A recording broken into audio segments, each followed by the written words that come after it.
Okay, so more audiences and targeting. Good times. All right.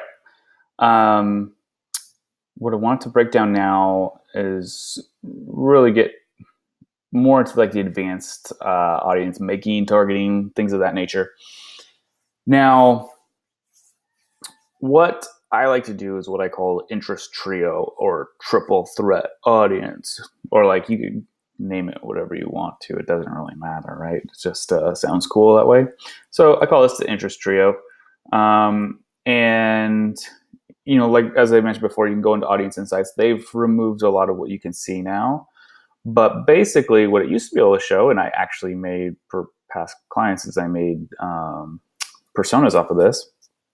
It used to show, whether they're married, household income, homeowner, the estimated value of their home, estimated net worth, where they lived, top locations, all this stuff. Some of it they still show, but most of it they don't.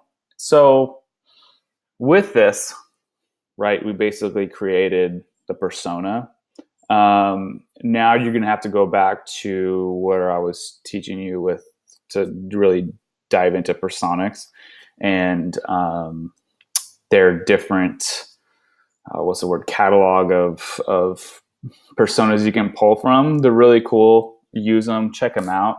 You can change things here and there, but at the end of the day, for the most part, they're going to be like 95% accurate.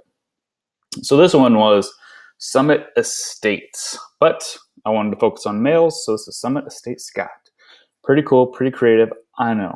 Anyways, going down, all these things, just like I wanted to show you this because this is what we've been able to do in the past, and more than likely, Facebook will open this up in the future. It'll just be different than this. Okay, so keep that in mind. But what I really want to show you are these. So when we look at creating our interest trio, what we're doing is we're narrowing the audience down to a very specific group of people.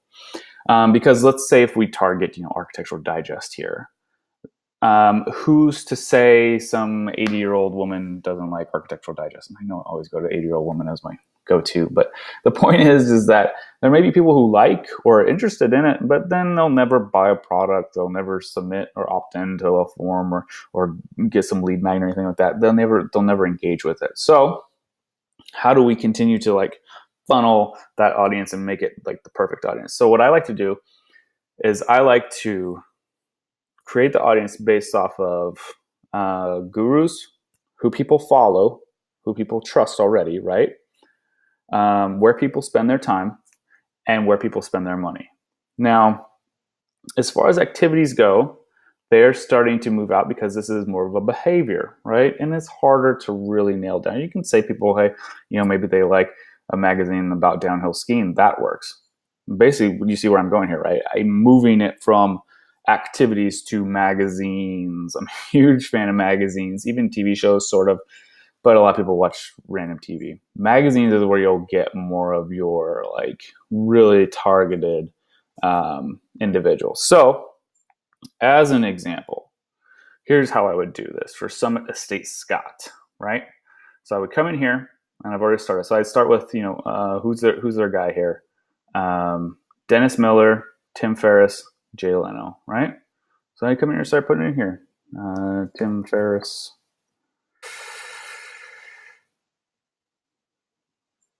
Yeah, 2,023,000. I'm pretty sure it's this guy.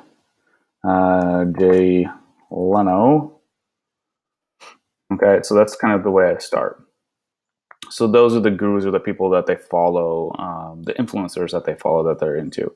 Where do they spend their money? So obviously I can pull a couple of these, right?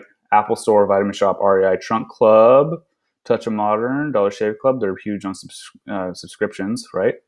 In fact, that's one thing I noted up here, likes subscription services. But the point is okay, let's start to narrow down those subscription services or even other big stores as well where they spend more money. Even here, when we look at digital survival kits online, we might check those out and be like, is that legit? WallStreetJournal.com, obviously that's just the online version of the magazine. You might be able to use that, you might not. But let me just show you. So we come in here and we'll do one Apple Store. Okay. So 16 million people. REI Trunk Club.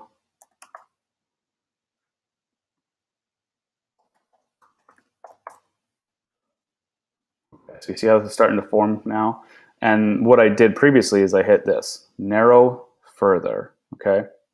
So you can see how we're at 6.4 million. Whereas before, if we were just Dennis Miller, it'd be 690,000, 2.2 million, Tim Ferriss, 2.7 million. If you start adding these up, it starts getting larger, right? But then you start segmenting them a little bit more with the additional interests here. So this is who they follow. These are their influencers. This is where they spend their money. And now let's go back. Let's go to magazines. So Architectural Digest. All right, architectural. What was another one?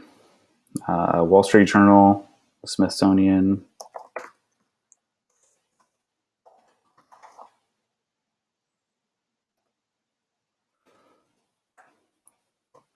Maybe it's just Smithsonian. Am I spelling that right? Magazine. See the difference here? So Smithsonian Institute plus the magazine is where we want. We want the magazine. Wall Street Journal. Yeah, just bear with me here.